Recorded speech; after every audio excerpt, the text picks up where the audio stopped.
रोशन माजी से तारीख हाल तक का सफ़र। क़याम पाकिस्तान के बाद मुल्क में सनतें लगाने की जानिब तवज्जो दी गई और पहले वज़ीर आज़म लियाकत अली ख़ान ने मुल्क में मौजूदा मादनी लोहे को फौलाद में तब्दील करने की बुनियादी सनत लगाने के लिए काम शुरू करने का हुक्म दिया। 1956 में रूसी हुकूमत ने पाकिस्तान में स्टील प्लांट लगाने की मुआवनत की पेशकश की। अयूब खान की हुकूमत ने इस पेशकश पर बातचीत शुरू की और 1968 में पाकिस्तान स्टील मिल्स को बतौर एक निजी कंपनी के रजिस्टर किया गया।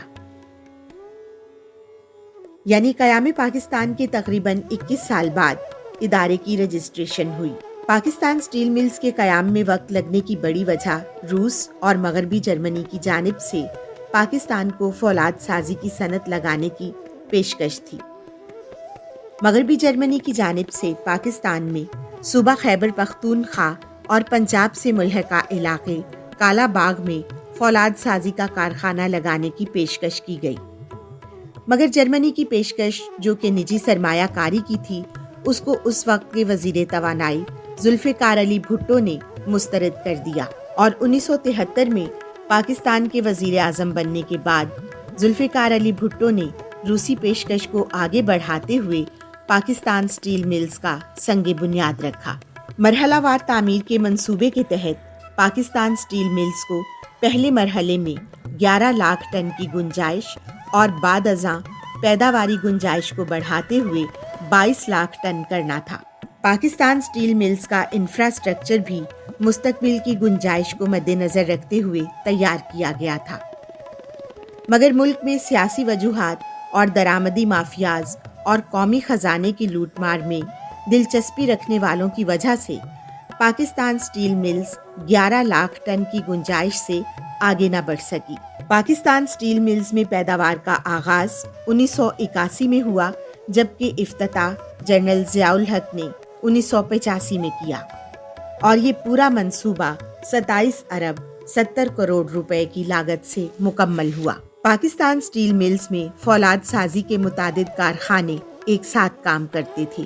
स्टील मेकिंग और बुलेट्स डिपार्टमेंट में बुलेट्स और स्लैब ढाली जाती। इसके बाद ज़रूरत के मुताबिक लोहे की इन स्लैब्स को हॉट रोल और कोल्ड रोल मिल्स में प्रोसेस किया जाता था। स्टील मिल्स की ज़रूरियात पूरी करने के लिए इसके साथ 100 मेगावाट का बिजली प्लांट, ऑक्सीजन प्लांट, कोयले को कोक में तब्दील करने के लिए कोक ओवन बैटरी, कोयले और मादनी लोहे की दरामद के लिए पोर्ट कासिम पर जेटी, इसको मुंतकिल करने के लिए कन्वेयर बेल्ट की तामीर भी की गई। इसके अलावा रिहाइश के लिए पाकिस्तान स्टील से मुत्तसिल स्टील टाउनशिप के अलावा गुलशन हदीद भी बनाया गया। पाकिस्तान स्टील मिल्स के क़याम से लेकर इसको चलाने और इसकी निजकारी तक तकरीबन तमाम ही फैसलों में ज़ाती मुफाद और सियासी पॉइंट स्कोरिंग की वजह से हर मुकाम पर गलतियां ही गलतियां नज़र आती हैं। सियासी भर्तियों और सियासी मुदाखलत से पाकिस्तान स्टील मिल्स तकरीबन अज़ुए मुअत्तल होकर रह गई। जब आलमी सतह पर फौलाद की कीमतों में इजाफा हुआ तो अचानक पाकिस्तान स्टील मिल्स का खसारा मुनाफा में तब्दील हो गया। इसके साथ पाकिस्तान स्टील मिल्स की निजकारी का अमल भी शुरू हो गया। जनरल रिटायर्ड अब्दुल कयूम को जनवरी 2004 में जनरल परवेज़ मुशर्रफ ने रिटायरमेंट के बाद पाकिस्तान स्टील मिल्स का चेयरमैन मुकर्रर किया और पहली मर्तबा पाकिस्तान स्टील मिल्स अपने कर्जे उतारने के बाद 10 अरब रुपए मुनाफा में थी। उस वक्त हुकूमत ने स्टील मिल्स की निजकारी का फैसला किया। इसके लिए बनाई गई ऑडिट रिपोर्ट में बताया गया कि पाकिस्तान स्टील मिल्स के पास 6 अरब रुपए का खाम माल, इसी मालियत की तैयार मसनूआत और अकाउंट में 10 अरब रुपए मौजूद थे, जबकि स्टील मिल्स पर तमाम कर्जे भी उतार दिए गए थे। यानी स्टील मिल्स के लिक्विड असासों की मालियत 22 अरब रुपए थी, मगर स्टील मिल्स को इससे भी कम यानी 21 अरब 68 करोड़ रुपए में फरोख्त कर दिया गया।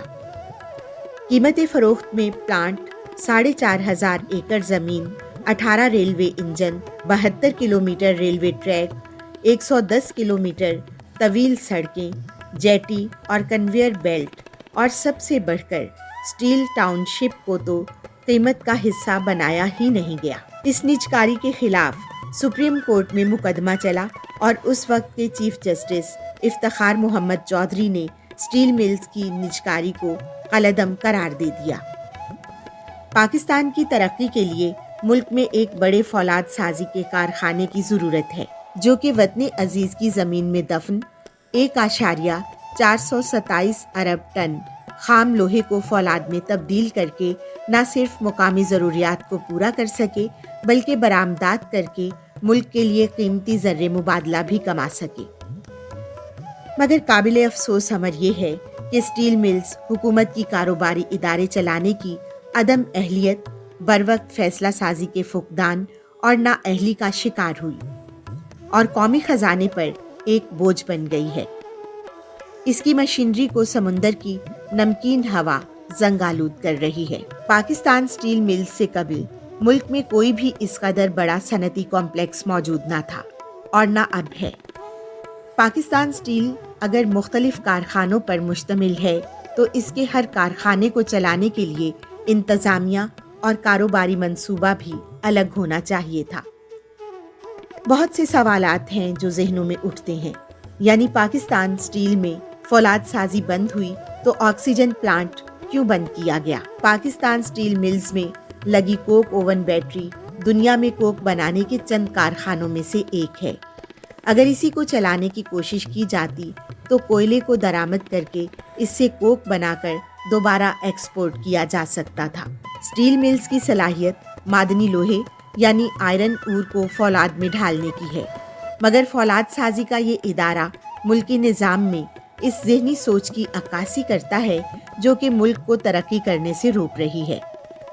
पाकिस्तान स्टील मिल्स के मजमूई कर्जे और नुकसानात जुलाई 2023 में 526 अरब रुपए से तजावुज़ कर चुके हैं, मगर स्टील मिल्स का मालियाती डेटा इस वक्त आवामी सतह पर दस्तयाब नहीं है। पाकिस्तान स्टील मिल्स के हवाले से पाक चाइना इन्वेस्टमेंट के मई 2023 में एक दस्तावेज सामने आने से पता चलता है कि इसकी फरोख्त से मुतालिक मुतादिद इख्तलाफात हैं जो मामले को आगे बढ़ने से रोके हुए हैं।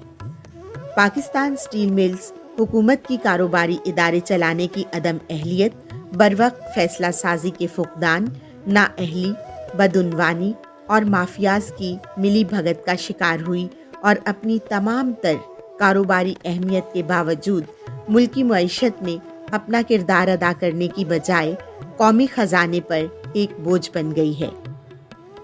हालिया दिनों में निगरान वफाकी वजीर बराए निजकारी फवाद हसन फवाद ने पाकिस्तान स्टील मिल को डेड असासा करार देते हुए कहा है कि स्टील मिल की निजकारी हो सकती है, ना ही बहाली। उन्होंने इसे बंद करके एक्सपोर्ट प्रमोशन जोन बनाने की तजवीज़ दी है। देखिए अब आइंदा इलेक्शन के बाद बनने वाली जमहूरी हुकूमत इस हवाले से क्या ठोस लाहे अमल इख्तियार करती है।